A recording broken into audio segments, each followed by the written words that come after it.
మాట్లాడుకునేవాళ్ళు. కానీ ఈనాడు భారతీయ సినీ పరిశ్రమ అంటే తెలుగు సినీ పరిశ్రమ. ఈ తెలుగు సినీ పరిశ్రమకు హైదరాబాద్ వేదిక అని చెప్పి ఈరోజు మీరందరూ నిరూపించినందుకు రాష్ట్ర ప్రభుత్వం తరఫున మిమ్మల్ని అందరినీ అభినందిస్తున్నా.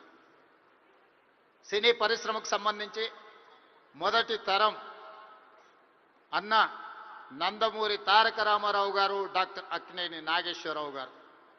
రెండో తరం కృష్ణ గారు, శోభన్ బాబు గారు, కృష్ణం రాజు గారు.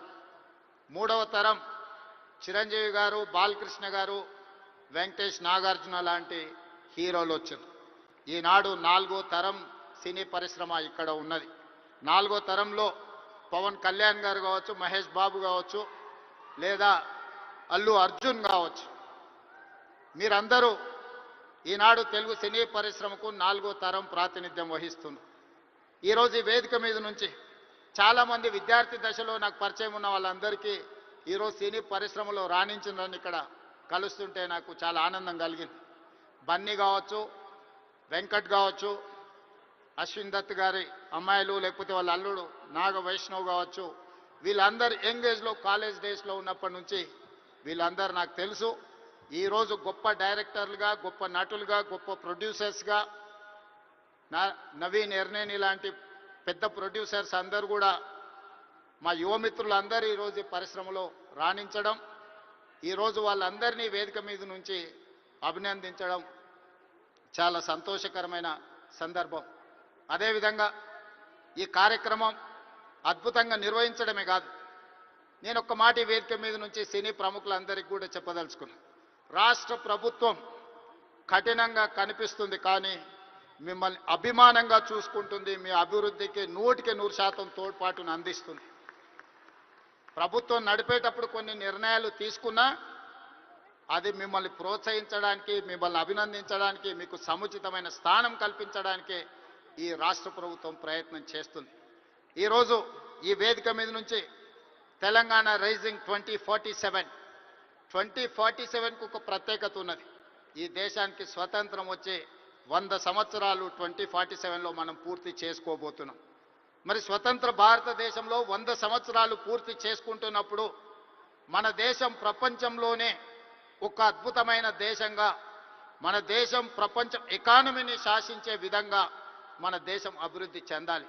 అది పరిశ్రమలు కావచ్చు, ముఖ్యంగా IT, pharma, defence and film industry. Film industry కూడా ఈ దేశంలో ఒక గొప్ప పరిశ్రమగా రాణించాలనేదే మా ప్రభుత్వం యొక్క ఆలోచన, మా ప్రభుత్వం యొక్క ప్రణాళిక. అందుకే ఈరోజు ఈ వేదిక మీద నుంచి మీకు అందరికీ ఒక మాట నేను స్పష్టంగా చెప్పదలుచుకున్నా. నేను మొన్న జరిగిన నీతి ఆయోగ్లో ప్రధానమంత్రి గారికి చెప్పిన 2047 ఏదైతే విజన్ ఉందో 2047కి తెలంగాణ రాష్ట్ర ప్రభుత్వం $3 ట్రిలియన్ ఎకానమీగా అభివృద్ధి చెందాలి. 2035 లోపల $1 ట్రిలియన్ ఎకానమీగా తెలంగాణ రాష్ట్రాన్ని అభివృద్ధి పదం వైపు నడిపిస్తాం. 10 సంవత్సరాలు తిరిగే లోపల $1 ట్రిలియన్ ఎకానమీకి చేరాలన్నా 2047కి $3 ట్రిలియన్ ఎకానమీకి తెలంగాణ రాణించాలి అనంటే సినీ పరిశ్రమ గొప్పగా అభివృద్ధి చెందాలి. ఈరోజు హాలీవుడ్ అంటే అమెరికాకి వెళ్తున్నాం, బాలీవుడ్ అంటే ముంబైకి వెళ్తున్నాం. నేను అడుగుతున్న మిత్రుల్ని, రాజమౌళి గారిని, ఈరోజు ప్రపంచమే గుర్తించే విధంగా అద్భుతమైన సినిమాలను తీయగలిగిన మీరు ఆ పరిశ్రమను ఎందుకు ఈ గడ్డ మీదకి తీసుకురారు అని నేను మిమ్మల్ని అడుగుతున్నా. ఈరోజు రాష్ట్ర ప్రభుత్వం మీకు అండగా నిలబడ్డది. హాలీవుడ్ అమెరికా కాదు, బాలీవుడ్ ముంబై కాదు, హాలీవుడ్ బాలీవుడ్ హైదరాబాదు గడ్డ మీద ఉండాలి. మీకేం కావాలనో నాకు చెప్పండి, రాష్ట్ర ప్రభుత్వం మీకు అండగా నిలబడుతుంది. ఒక ఐటీ పరిశ్రమను, ఒక ఫార్మా ఇండస్ట్రీని, ఒక డిఫెన్స్ ఇండస్ట్రీని ఏ రకంగా ప్రోత్సహించినామో ఈరోజు ఫిల్మ్ ఇండస్ట్రీని అదే విధంగా ప్రోత్సహిస్తాం. మీకు కావాల్సిన ప్రణాళికలు అందిస్తాం. ప్రణాళికలు మీరు రచించండి. మా విజన్ డాక్యుమెంట్లో, తెలంగాణ రైజింగ్ 2047 విజన్ డాక్యుమెంట్లో ఫిల్మ్ ఇండస్ట్రీకి ఒక చాప్టర్ ఇస్తాం. ఆ చాప్టర్ని రాయాల్సిన బాధ్యత సినీ ప్రముఖులకు, ఇక్కడ ఉన్న పెద్దలందరికీ ఉంది. మీకు ఏం కావాలనో నాకు చెప్పండి. నేను ఈరోజు చెప్తున్నా, ఇక్కడ నుంచి 22 సంవత్సరాలు, ఈ 22 సంవత్సరాలు క్రియాశీలక రాజకీయాలలో నేను ఉంటా. ఏ హోదాలో ఉన్నా మీకు అండగా నిలబడతా.